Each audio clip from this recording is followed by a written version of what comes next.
UP police के लिए बहुत ही महत्वपूर्ण स्टैटिक जीके का एक चैप्टर मानवाधिकार। यूपी पुलिस में जो भी स्टैटिक जीके से चैप्टर हैं जो कि काफ़ी अच्छे हैं और वहाँ से क्वेश्चन निश्चित तौर पर देखने को मिलता है, तो उसी का इस वीडियो में लेकर आए हुए हैं, जिसमें से एक है मानवाधिकार। यहाँ से आपके एग्ज़ाम में 1 से 2 क्वेश्चन हर शिफ्ट में देखने को मिलता है। हर शिफ्ट में 1 से 2 क्वेश्चन देखने को मिलता है, तो उसी चीज़ को पढ़ने वाले हैं। आइए देखते हैं, थोड़ा सा शॉर्टकट तरीका से अपनाएंगे इसको और आसानी से तैयार हो जाएगा आपका। ठीक है, ठीक है। देखिए, मानवाधिकार संरक्षण अधिनियम 1993, ठीक है। इसका जितने भी सन हैं उनको हम अलग से याद करेंगे, जैसे 12 अक्टूबर 1993, 10 दिसंबर 1993, तो उनको हम अलग से पढ़ेंगे, ठीक है, इस वीडियो में। आइए देखते हैं। मुख्यालय कहाँ है? नई दिल्ली। क्वेश्चन पूछेगा आपके एग्जाम में कि मानवाधिकार, राष्ट्रीय मानवाधिकार का मुख्यालय कहाँ पर है? नई दिल्ली। यहाँ पर राष्ट्रीय जोड़ेंगे, राष्ट्रीय मानवाधिकार का मुख्यालय नई दिल्ली। आसान है, ठीक है। उसके बाद अध्यक्ष बोलेगा कि राष्ट्रीय मानवाधिकार का अध्यक्ष कौन होता है? तो अध्यक्ष होते हैं सुप्रीम कोर्ट का रिटायर मुख्य न्यायाधीश। पहले था ये मुख्य न्यायाधीश, अब जो है 2019 का संशोधन हुआ था, उसमें वर्तमान न्यायाधीश का भी चर्चा हो गई 2019 से। मतलब कि जो भी न्यायाधीश है या मुख्य न्यायाधीश है वो भी इसका अध्यक्ष बन सकता है, या वर्तमान का हो या रिटायर का हो, ठीक। ये है क्वेश्चन, ध्यान से पढ़िएगा, ये क्वेश्चन आ सकता है, बहुत ही इम्पोर्टेंट है। इसके बाद है कार्यकाल। मानवाधिकार का कार्यकाल कितना होता है, उसके सदस्यों का कार्यकाल कितना होता है, ये एग्जाम में आपके आ सकता है। तो मानवाधिकार के सदस्यों का कार्यकाल होता है 3 वर्ष 70 वर्ष, जो पहले पूरा हो जाए, ठीक। देखिए, पहले 5 वर्ष था, 2019 से पहले 5 वर्ष था, इसको घटाकर कितना कर दिया गया है? 3 वर्ष। पहले कितना था? 5 वर्ष। इसको भी ध्यान देना है। क्वेश्चन पूछ सकता है कि पहले कार्यकाल कितना था? 5 वर्ष, अब कितना है? 3 वर्ष, या 70 वर्ष, जो पहले पूरा हो जाए, ठीक। आसान है। नियुक्ति, राष्ट्रीय मानवाधिकार के सदस्यों की नियुक्ति कौन करता है? कौन करता है? राष्ट्रपति करता है। आसान क्वेश्चन है। किसके सिफारिश करता है? एक सिफारिश समिति होती है, उसी के ये उसके बाध्य होता है राष्ट्रपति। अगर ये कहेगा कि ये करो तो इस राष्ट्रपति को ये करना पड़ेगा। इस समिति में 6 लोग होते हैं। क्वेश्चन पूछ सकता है कि सिफारिश समिति में, मानवाधिकार के सिफारिश समिति में कितने संख्या होती है? कितनी होती है? 6 होती है। नोट कर लीजिएगा, ठीक है। कितनी होती है? 6। कौन कौन? प्रधानमंत्री, लोकसभा अध्यक्ष, गृह मंत्री, राज्यसभा अध्यक्ष, लोकसभा विपक्ष का नेता होता है, यहाँ पे थोड़ा गलती हो गया है, ठीक।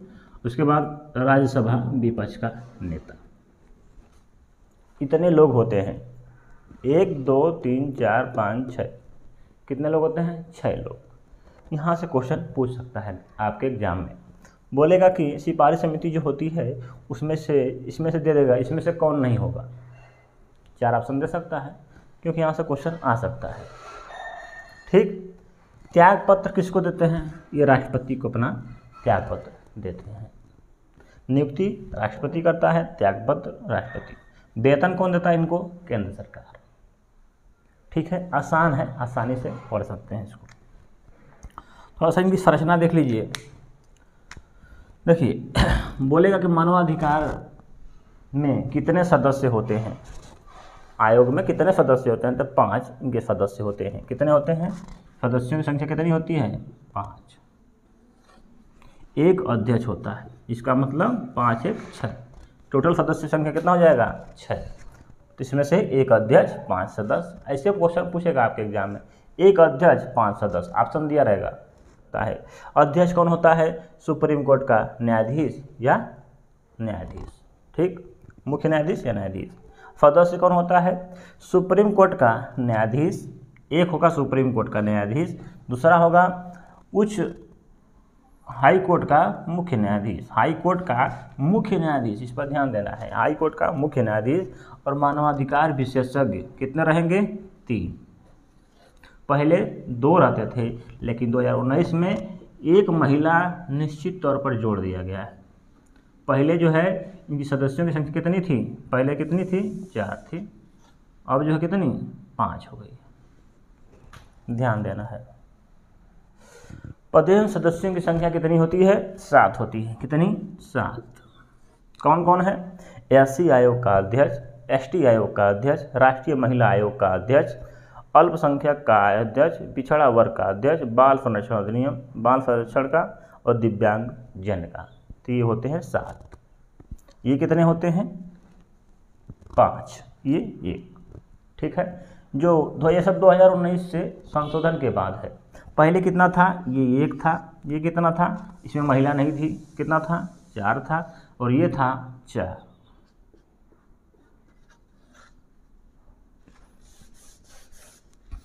तो पहले 1 4 4 था, लेकिन अब है 1 5 7।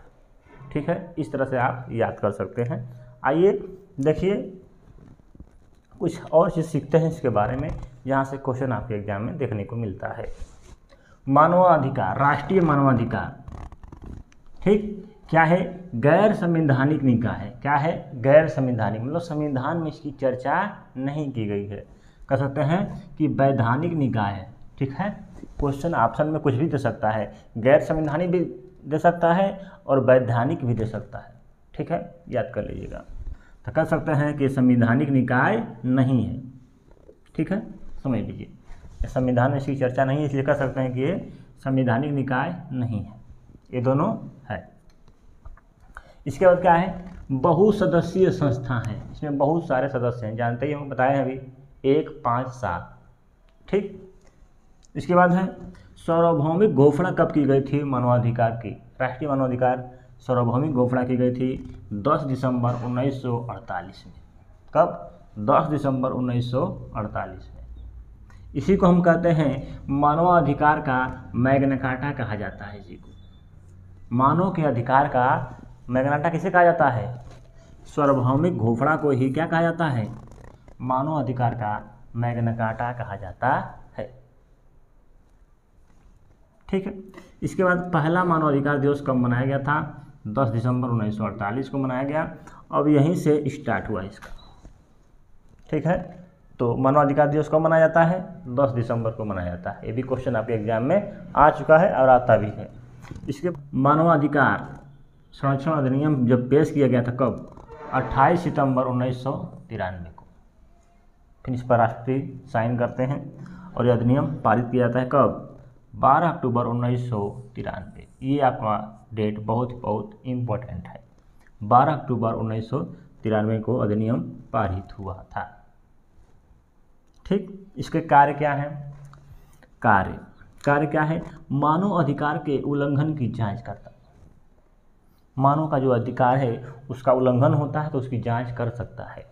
इसके बाद है केंद्र और राज्य के बीच रिपोर्ट की मांग करना। कोई भी रिपोर्ट मांग सकता है केंद्र और राज्य के बीच। ठीक है, इसके बाद राज्य मानव अधिकार जो होता है वह किसी भी चीज़ की काम नहीं करता उस पर, तो उसको भी कर सकता है।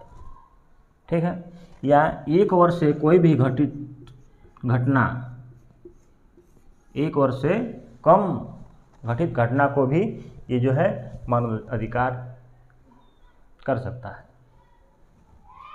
ठीक है, ये भी आप याद कर लीजिएगा, क्योंकि यहाँ से भी क्वेश्चन आ सकता है। ऑप्शन दे सकता है कि मानव अधिकार संरक्षण अधिनियम में कौन कौन कार्य नहीं कर सकता है, तो इसमें से कोई हटा देगा, दे देगा। ठीक है, इसके बाद है संयुक्त राष्ट्र मानवाधिकार। इसमें एक उच्च आयुक्त की नियुक्ति की जाती है। ठीक है, जो कि इसका मुख्यालय कहाँ पर है? जनेवा में। कहाँ पर? जनेवा में। और इसका कार्यकाल कितना होता है? 4 वर्ष का होता है। ठीक, याद कर सकते हैं। हटाने की प्रक्रिया, इनके सदस्यों कैसे हटाया जा सकता है? तो इनको सदस्यों को हटाने के लिए राष्ट्रपति हटा सकते हैं, लेकिन सुप्रीम कोर्ट के जांच के बाद, ठीक है, सुप्रीम कोर्ट उसको जांच करेगा, उसके बाद ही हटाया जा सकते हैं। इसको भी आप याद कर लीजिएगा, लिख लीजिएगा, यहाँ पर हम दे रहे हैं, ठीक है। और इसके बाद बचा है आपका राष्ट्रीय मानवाधिकार, हो गया है आपका कंप्लीट लगभग। कुछ कुछ चीज़ बची होंगी, जो क्वेश्चन इंपॉर्टेंट होगा उसको ले आएंगे अगले वीडियो में। और